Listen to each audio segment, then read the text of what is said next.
네, YTN과 탐사 저널리즘 센터 뉴스타파는 오늘부터 국회 교섭단체 당직자들의 엉터리 해외 출장 실태를 공동 취재해 연속 보도합니다. 주요 정당의 정책연구위원들은 정책개발 명목으로 세금 지원을 받아 해외 출장을 가고 있는데요. 정보공개 청구를 통해 최초로 공개된 출장 보고서를 검증해보니 그야말로 황당한 낭비 사례들이 고스란히 드러났습니다. 먼저 홍성욱 기자가 보도합니다. 더불어민주당 정책연구위원 3명은 2016년 7월 스페인으로 떠났습니다. 목적은 스페인 문화권 입법기관 조사. 기간은 7박 9일, 비용은 1,000만 원입니다. 그런데 당시 스페인 국회는 해산해 텅 빈 상황이었습니다. 스페인 국회에 이메일 질의서를 보낸 결과 해당 기간 한국인은 오지 않았다는 상원 측 답변을 받았습니다. 셋째 날부터는 사실상 관광 코스였습니다. 마드리드에서는 세계 4대 미술관으로 꼽히는 프라도 미술관을, 바르셀로나로 이동해서는 가우디 건축물을 관람했습니다. 중간중간에는 한국 기업인과 외교관 등을 만났다고 기록돼 있습니다. 그러나 취재 결과 딱히 만날 이유가 없는 사람이었거나 이분들 왜 왔나 싶었거든요. 이런 얘기 하려고 왔나, 아주 사소한, 별로 중요하지 않는 그런 얘기는 한 것 같았어요. 만나지도 않은 사람을 만났다고 적어놨습니다. 면담하신 걸로 적어놓으셨더라고요. 기억이 좀 없는데요, 그거. 스페인에서 이탈리아 대사관 외교관을 면담했다는 황당한 일정까지 있습니다. 적어도 현재 제 기억으로서는 만난 기억이 없는 것 같습니다. 해당 정책연구위원들은 기억이 잘 나지 않는다면서도 이탈리아가 아닌 스페인 주재의 한국 대사관은 방문했다고 밝혔습니다. 그 양식을 그 앞에 이제 출장 갔다 온 사람 거를 받으면서 그거를 제가 제대로 수정을 안 한 것 같아요. 제가 오타인 것 같아요. 예. 지난해에는 더불어민주당의 다른 정책연구위원 3명이 동유럽에 갔습니다.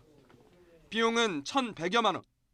7박 9일로 오스트리아, 헝가리, 체코를 돌며 선진 의회를 시찰해 정책 입법 능력을 높이겠다는 목적이었습니다. 이 가운데 헝가리 의회는 지난 2012년 선거 제도를 바꿔 국회의원 수를 386명에서 199명인 절반 수준으로 줄였습니다. 그러나 그런 사실을 아는지 모르는지 출장 결과 보고서에는 현재 헝가리 국회의원을 바꾸기 전 규모인 386명이라고 적어놨습니다. 또 국제 원자력 기구를 방문했다는데 가입한 나라의 숫자가 틀리고 오스트리아 노동회의소 방문 내용은 서울시 연수 보고서를 베낀 것으로 추정됩니다. 특히 일정 중 갔다는 체코 주재 한국 대사관과 헝가리 한국문화원 등에는 아예 공식 방문 기록이 남아있지 않았습니다. 그러면 이제 그 대상 가서 사람도 없지 이러니 기어 쑥쑥 빠지고 그런 점이 많았어요. 그래서 문화원도 그랬고. 여당 정책개발자들의 엉터리 해외 출장. 사실상의 허위 보고서를 만드는 데 들어간 비용은 당연히 모두 국민 세금입니다. YTN 홍서욱입니다. 현 자유한국당의 전신인 새누리당 정책연구위원들의 해외 출장 행태도 크게 다르지 않습니다. 미 대선을 앞두고 현지 선거 제도를 배운다며 엉뚱하게도 라스베이거스를 포함한 8박 10일 미국 서부 여행을 떠났습니다. 이어서 뉴스타파 강희인 기자가 보도합니다. 미국 대선을 6개월 앞둔 2016년 5월. 당시 여당인 새누리당 정책연구위원 2명이 미국 출장을 갑니다. 미국 선거제도 등을 연구해 2017년 치러질 우리 대선에 참고하겠다는 것. 당시 새누리당 원내대표의 승인을 거쳐 국회 예산 660여만 원을 지원받았습니다. 그때 아마 대선 전에 사례, 미국 대선 사례 보니까 이렇게 하고 갔었던 것 같아요. 출장 계획서를 보니 미국 최대 도박 도시 라스베이거스가 출장 지역에 포함되어 있습니다. 8박 10일 출장 기간에 방문했다는 기관은 단 4곳. 5월 8일 샌프란시스코 총영사관, 10일 라스베이거스 관광청, 12일 LA 총영사관, 14일 실리콘밸리가 전부입니다. 미국 대선과는 별로 관련이 없는 곳입니다. 라스베가스 관광청에는 왜 가신 거예요? 관광청이라 뭔가 공식 기관을 한번 가보자 라고 해서 갔었던 것 같아요. 선거와는 전혀 무관해 보이는 기관이어서 어쨌든 미국 지역이잖아요. 지역이니까 그 지역 쪽에 한 곳을 들여졌던 것 같네요. 샌프란시스코와 LA 총영사관을 방문해선 뭘 했을까?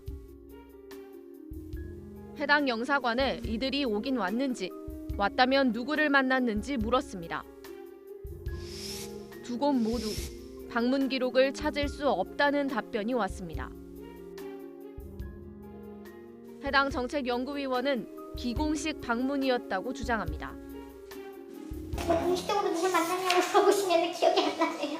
그냥 지인들 위주로 해서 이렇게 만났었던 것 같아요. 15쪽 분량의 출장 결과 보고서를 확인했습니다.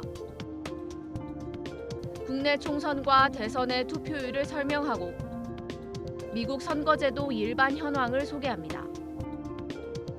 이어 트럼프 후보의 인기 요인을 분석한 뒤 힐러리 후보와의 공약을 비교합니다.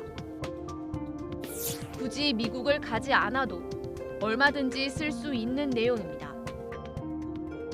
트럼프 관련 분석은 국내 언론이 보도한 그래픽 자료를 그대로 옮겨놨습니다. 그럼 국회나 이런 데를 가셨을 법도 한데 선거제도 연구면은 저희가 그렇게까지 할 여력이 없었던 것 같아요.